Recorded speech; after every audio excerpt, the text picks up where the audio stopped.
Brilliant music. Oh, oh, oh, yeah. Anyone amizao misy olo say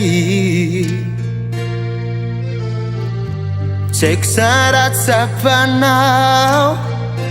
fa fijaliana ny azam-babe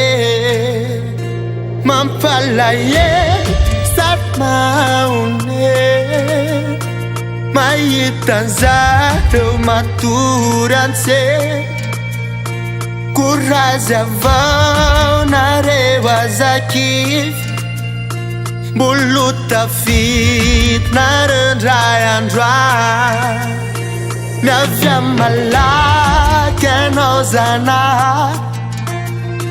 hanampy anay amty fiaigna tsy manjary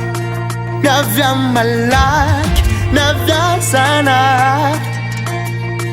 fa mbany olo say reto antany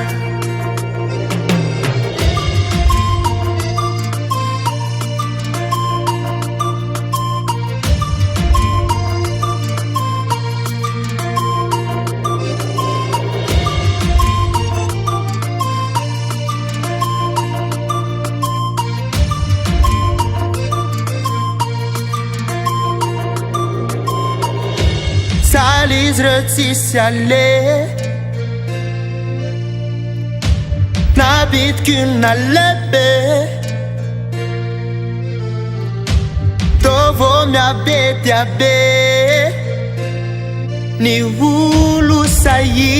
reto antany hatrakany lo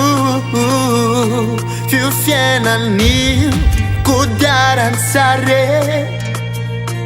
manomboky nianareo azakivy mpandresinareo zay ataovy ao andô miavy amalaky anao zanahy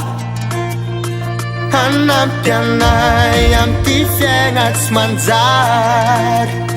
miavy amalaky miavy azanahy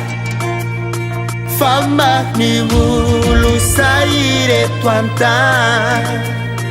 miavy amalaky anao zanahy hanampy anay amty fiaigna tsy manjary miavy amalaky miavy azanahy fa mbany olo say reto antany